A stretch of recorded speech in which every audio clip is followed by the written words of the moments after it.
Good morning, YouTube. So there were rejected cases here on my trailer, and so I called the claims department this morning, and they told me that I'm going to be taking it to some sort of a food bank donation center. But in any case, what happened, he wanted some pictures of it for me to email him. But in any case, what happened, these things leaked. You can see that they leaked, and they leaked on those pallets up in the front, on that pallet that's up in the front. I don't know how well that's going to show up because it's right in the sun right there, but you can see there's a bunch of milk there. I think it's that almond milk stuff, and I don't know. That's the case that leaked out of right there. So it leaked up on that pallet in the front. So that pallet is, it'll be fine for the food bank, but obviously they wouldn't want to try to sell that, in the supermarket, because it's kind of, those cases, they could, the individual boxes could, or milk could probably, cartons could probably be wiped off, but if you're paying money for it, you wouldn't want to buy it if it's been spilled on. Well, I got the stuff donated to the food bank here in Athens, and so not too far away they told me where there was a place where I could get my trailer washed out, because it's, that was milk, or it was the almond milk stuff, which my mom actually loves. She loves that stuff and buys it and drinks it all the time. But anyway, it got donated to the food bank, and but there was spilled milk in there, and so now I'm going to have to get the trailer washed out before I can haul any kind of a load. So far, they haven't sent any load offers on my Qualcomm, but they'll probably be sending something pretty soon. So right now, I'm waiting for this other truck to get out of the way. He just pulled in here. It just so happened he pulled in here right before I did, just a few seconds before I did, and so that happens oftentimes where somebody will pull in ahead and then I'll have to wait, or it could be the other way around. Sometimes it's the other way around where I pull in just seconds before they do, and then they have to wait, and so sometimes those kind of things happen. So you can see through the window there, the passenger side window, this isn't really a very big place. I'll just kind of pan the camera around, and then you can see the truck that they're about to wash right here beside me. So they don't have a whole lot of room here.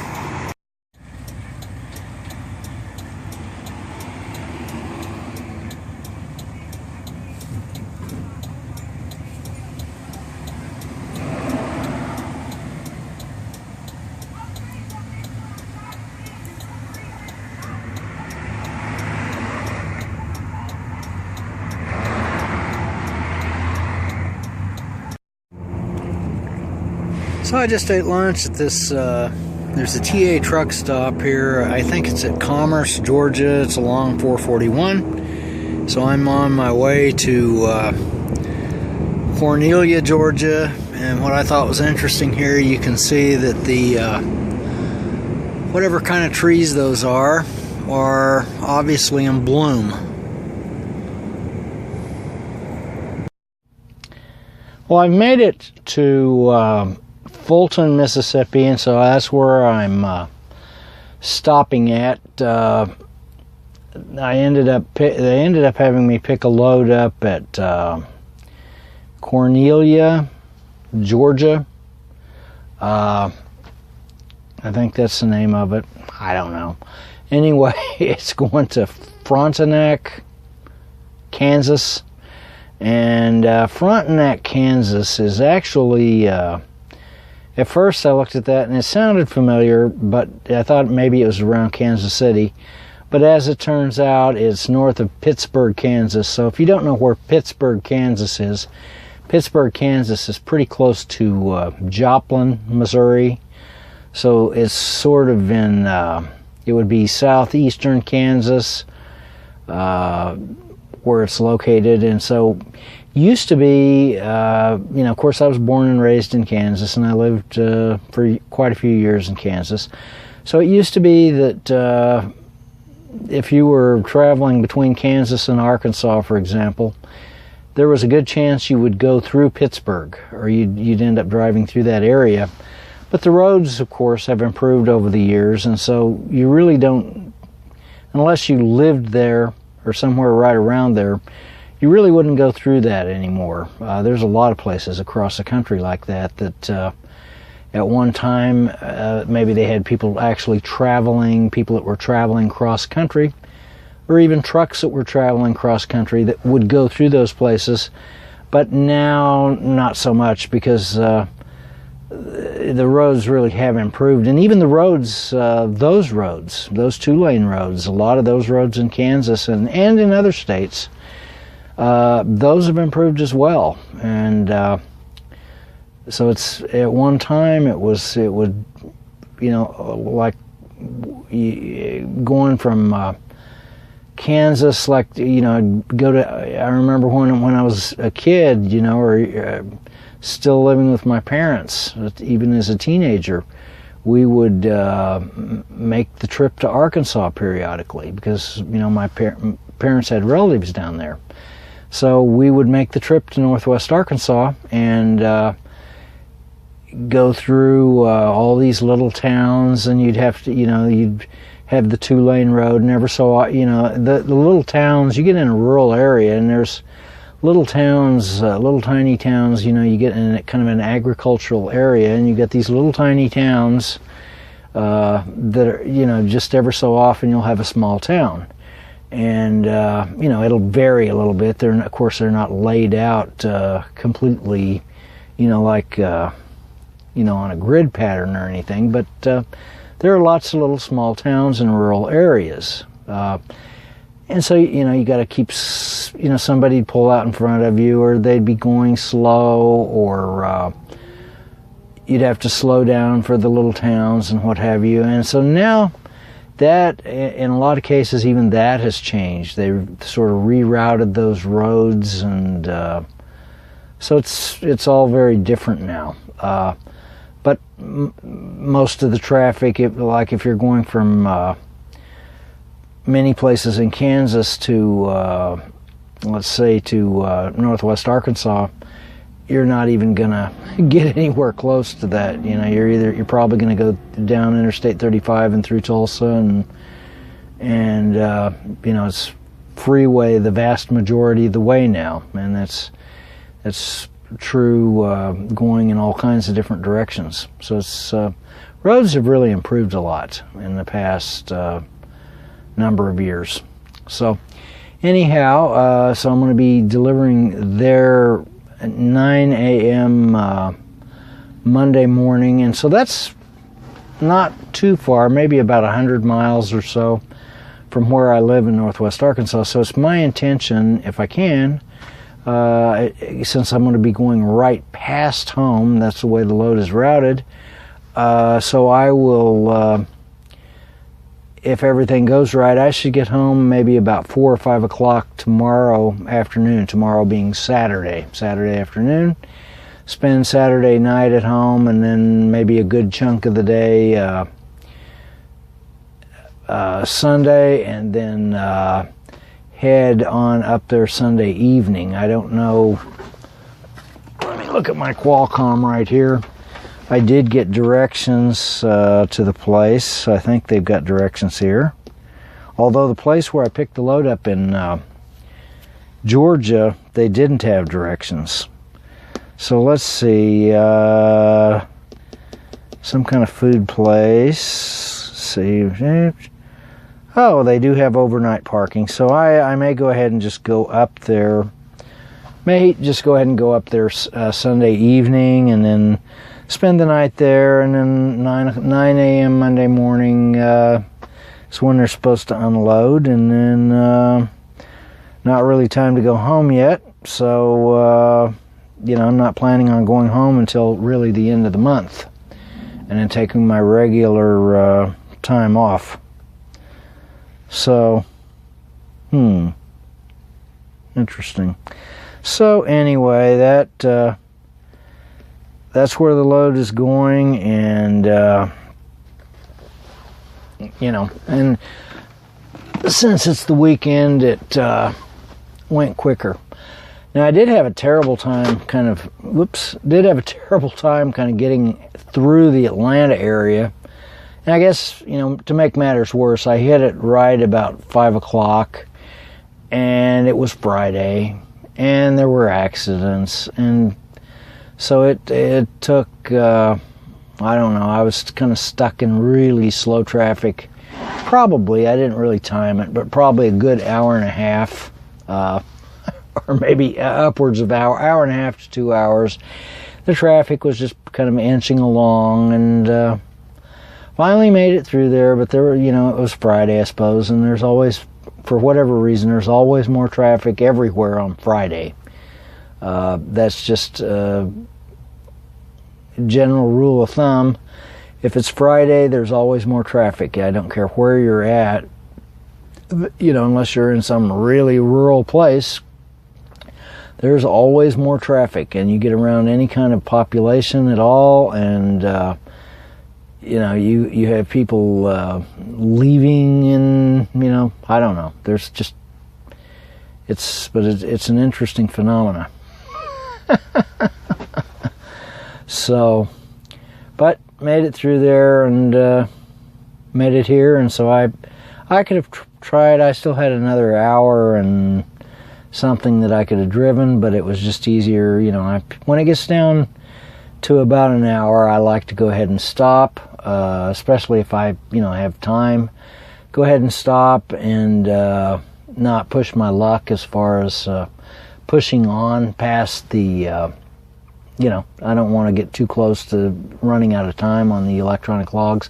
By the way, there's this article, that's gone around the past couple of days. The government wants to push for electronic logs, and they've been doing this. This is nothing new. It's been going around for years, that they want to move to some sort of an electronic logbook system. And of course, I've been on electronic logs now for 2 years. About 2 years, and at first, it was, it was just that was what they were doing, and I knew, there was no way around it, and it was a pain in the rear, kind of learning this system that we have. It's the one I have in my truck. It's it's an embedded version of Windows, and the thing is kind of clunky. But once I kind of figured out, it's kind of like any piece of software, you kind of figure it out, even if it's clunky. And usually in, any kind of industrial or company type stuff is clunky. If it's technology, it's going to be clunky. And that's just, the way it is. You go visit somebody in a factory somewhere, and if they've got technology, the technology is going to be kind of clunky because it's industrial. But after I've kind of figured out, what are the quirks of the software and how I can make the software do what I want it to, as far as, making the logbook right, then I like the system. And I've had the opportunity one time, they wanted me to switch trucks, because the truck that I had was I've had a lot of truck trouble in the past year or more. And so they wanted me to switch to this truck that had no electronic logs. Well, I really didn't want to do that. And fortunately, I was able to, at the last minute, not do it, because they ended up having the part, and the truck that I was in already. They got it fixed in time, and I was able to make the load, and so on and so forth. So I didn't have to switch. So I really like the electronic logbook system. Now, I know there are drivers that, they don't like it, and they're so on and so forth, and then you have owner-operators, and of course that's what this article was about. They're wanting to kind of force, owner-operators and, even small companies, even though a lot of companies have switched, even smaller companies have gone to electronic logs now, the owner-operators, there's still people resisting the idea, but I